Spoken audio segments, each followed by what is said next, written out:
Abaluganda Mukama yeebazibwe nnyo. Nsooka kwebaza Katonda ku lw'omusumba wange.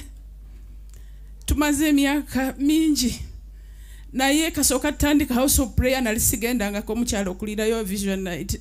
Mwaka tagunsangangayo. Naye ku luno nalina senga wange nangamba oludde abaana bange bonna bafumbiddwa totuukanga ku wange embaga zonna abadde asigazza omuwala omu.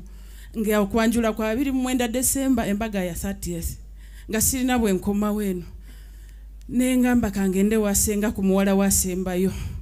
Naye twali twakava mu mbaga daddi wange n'alwala. Nga nino olunaku lwe bakuba musumba amasasi. Enkeera twali tugenda kulaba sajoni. Mbadde nsazeewo sigenda kudda Kampala. Sobola kugenda mu kanisa z'abalala kubeera mulekwa. Nga ntudde mu kanisa y'omuntu nga nooza ku Canan. Nengamba Mukama sigenda Kampala okutuusa lw'olwogera. Naye neebaza Mukama. Mukama weebale. Mukama weebale. Obutatufuula baamulekwa. Abaagala kuutta Pastor Bujjingo temumanyi kye mukola. Era nsaba Katonda abasaasire.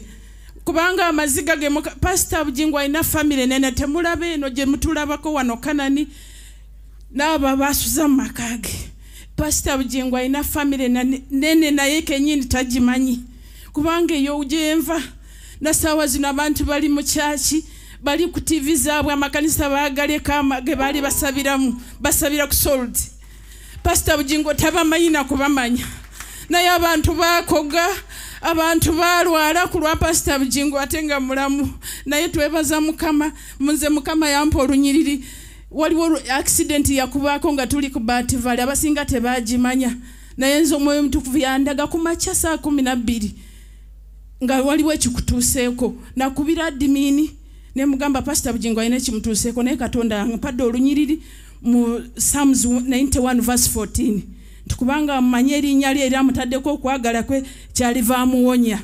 N'olwaleero olunaku olwo ng'enkeera bagenda ku Lwokuna mu wiiki gye baakubamu amasasi olunyiriri olwo lwakomawo ne mbuza omwami wange ne mugamba pastor wange abadde kiruno olunyiriri lulwe. Naye mu byonna ne ntandika okusaba nze ne nduvaako ligamba luno olunyiriri Katonda amanyi Pastor Bujjingo era kyavudde amuwonye. Amazima ebyaddako nali manyi Katonda agenda kuwonyera. Naye kyali kibinyo era amaziga ge tukaabye bantu mwe mujje mwetondere omusumba boona wana omusanga. Kye wakola amaziga gakuli ku babuyita bateme ku mabega manene nnyo. Era okugajjako kubanga omulabire ku Daniel yali talina musango yali ayagala Katonda we ng'asaba bibye ne bamukolera olukujukuju lwa kumusuula mu bunya bw'empologoma ekyava mu famire zaabwe n'abaana n'abakazi abaali tebabimanyi be baabonaabona. Kati mwegendereza amaziga agali ku bulamu bwamwe mumwetondere mu privacy nga tewali ategedde na kutegeera. Kibaveeko ekyo nkivuddeko nze kwebaza Mukama. Mukama mwebaza ku lw'omwana wange oyo. Omwana oyo ntera okubawa obujjulizi wano nti nabulwako school fees atandike class esooka yono baby oyo. Naye tamu we yayitawo teyasoma first term second term lwe nalabira Pastor Bujjingo oyo ku TV manya ku radio eyo gye yali. N'abeera ng'asaba naffe buli lunaku ssaawa 6 ku ssaawa mpaka ssaawa 9 za kiro. Olunaku lumu n'agamba nti mukazi gwe oli Kibuli olina abaana 3 era by then nalina 3.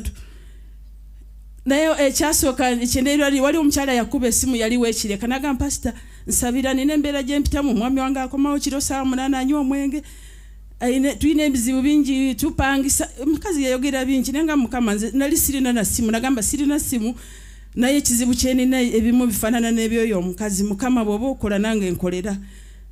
Kati ekirwa ekyo n'agamba musuke tusabe. N'agamba waliwo omukazi olina abaana 3 bawo bamukyusa watali nsonga.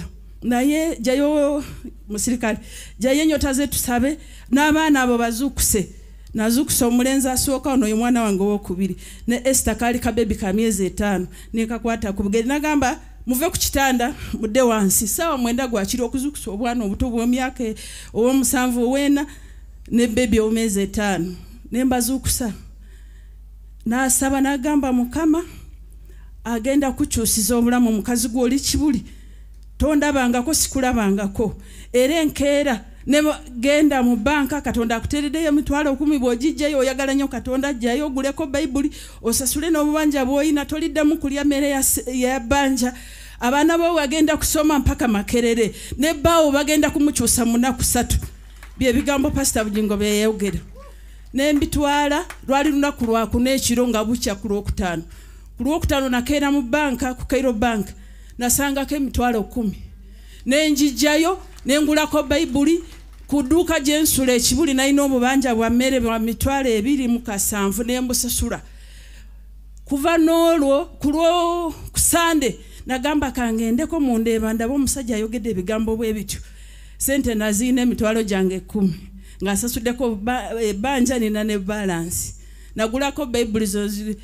Pastor Zisa's Sad News ke nagula ko abakyala nga bakyali abatunda ebitabo ku Cairo Bank by then nenjigula nengenda waka olunyiriri lwenasoma kunasokerako olunyiriri lwange nganze yale Isaiah 43 tino boyita mulye no boyita mu Katonda ali wamu nange n'amazi tegagenda kumira muliro teguli kwoki olunyiriri lwa bulamu bwange ne family yange naye ndabya Katonda ku Sunday nenkera nengenda mu ndeeba samusangayo bagamba mbo bagenze kugulawo church ya Pastor Kayanja kubanga nali simumanyi naye ng'eddoboozi lye ndimanyi kubanga ndiwulira ku radio nenzirayo ku Sunday eddako naye bwe nali nvayo ku Sunday eyo yennyini afande mu mwami wange nakubira simu nagamba leero omusabi wange wasabiddewa ne mugamba nsabidde ku musajja gwe mpulira ku radio nanga bankyusiza ennaku 3 nga ziweddewo nemuuza bakutaddewa kubanga kwolwo Pastor yagamba bagenda kumukyusa bamukomyewo ate bamukolera office eyiye era bwekyali bamukyusa kwolwo ne bamukolera office eyiye okuva kwolwo omunafu obwavu bwaffe bwakomaawo twagenda okutuuka mu December kubanga yali October nga tulina school fees asasulira abaana mu mwaka oguddako n'olwaleero tetuddangako mabega nebaza Mukama ku lw'omusumba wange oyo atuberedde kitaffe balanga bagala sente ku Pastor Bujjingo mbasasidi mukkiriza abasabira Nesaala buli gyasaba kibaawo era abaana basomye kati Muwala uyagula akakana kali kamubuukira nga ne kamundugaza nga ayambadde ne white jewe nyisa nga kabuuka bwe kati nganze n'ensonyi zinkwata nga okasitala ko Pastor mubuukira bwati namundugaza ne sati ku Bativali kati uyo omukazi graduatinze nebaza Yesu atubereddewo nebaza Katonda kulwokuna nga tugenda kukoma weno omwami wange bamuwa promotion ku mulimu gyakolera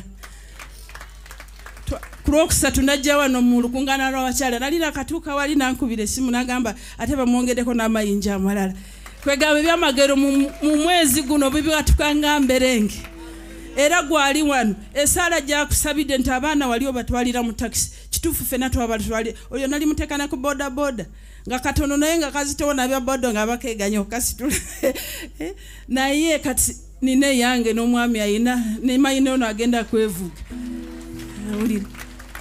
togenda kuddayo kutwalira abaana ku boda Mukama abankolere bulungi Mukama Pastor ayongera okukuuma akwetolooza olukomera lw'abamalayika alwanagane n'abalwanagana naawe yombe n'abayomba naawe akufuula ekyo kyenyini kye yakuleetera ku ttaka lino okukola mu linnya erya Yesu.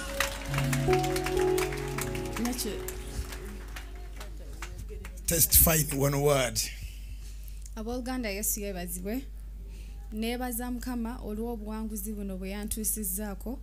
Tebibadde byangu kasozi eyo naye we are here. Twatandika tuli baana bato era nga ne mu nkuŋŋaana ez'abaana tubeeramu nga tulaba n'aba graduating nga Pastor abayita nga nange ngamba nja kubeeramu abo era neebaza Mukama nti olwaleero era nange ndi ku katuuti kuno era na graduatinze nkyebaliza Mukama era n'abaana abali eyo abadda ku masomero mwesige nnyo Mukama kubanga the fear of the Lord is the beginning of wisdom.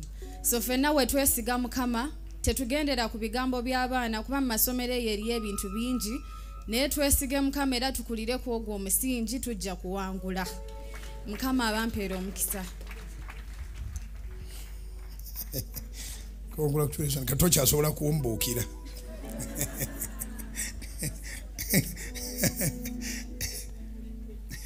Kale twebaza Mukama. byonna bikutte bulungi emumuntere mawulire omwami we namulaba nga lwanka ziri wansi kati ebitogi byatandise okumyuka. Twebaza Katonda. Wetuli sitaani mumugambe nti wetuli tetuna gye tulaga ate tugenda kuzimba Pentagon mu linnya lya Yesu.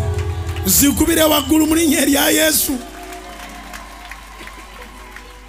Kale yimuka n'ekimu ky'ekkumi kyo.